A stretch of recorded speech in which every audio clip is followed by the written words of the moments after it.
Welcome to the One Verse Devotional Podcast. My name is Matt McCarrick, and my goal is to help you grow closer to God through one verse every day. Now let's dive in. Happy Friday and welcome to One Verse. I am so glad that you joined me today. We are heading into the weekend, which means we love to dive into the book of Psalms. One thing I don't know that you know about me is my favorite character out of the Bible outside of Jesus is Moses. I just think he was an amazing person, the things that he was able to do.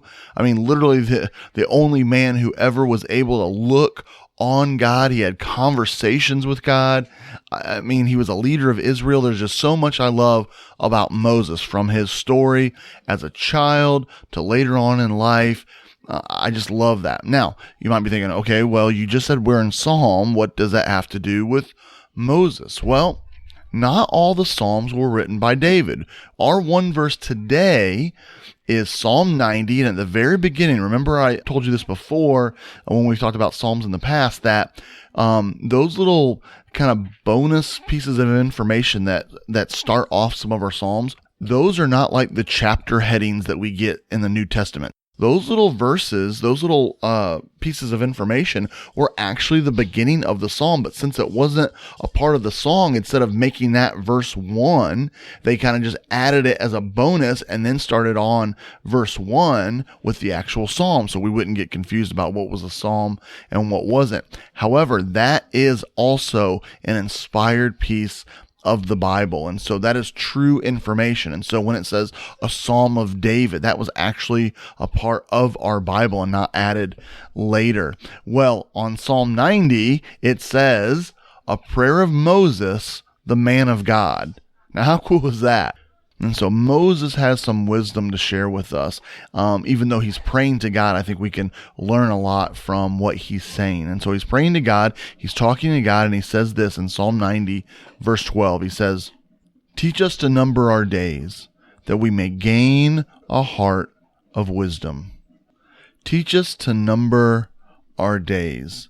In other words, be aware of the fact that this isn't going to go on forever and ever and ever the way that it is right now. We're not going to live on this earth the way we do now forever. Now, I believe in eternal life, but that's going to look a little bit different, right? There's something that happens to us if we are aware of the fact that each day is a gift. Maybe you've heard the phrase, to live like you are dying. I don't know. I think a lot of times maybe that's used to kind of go out and do crazy things and mark things off your bucket list, which sounds like a lot of fun. I'm not knocking that at all, for sure. I have a bucket list myself. However, I think this goes deeper than that.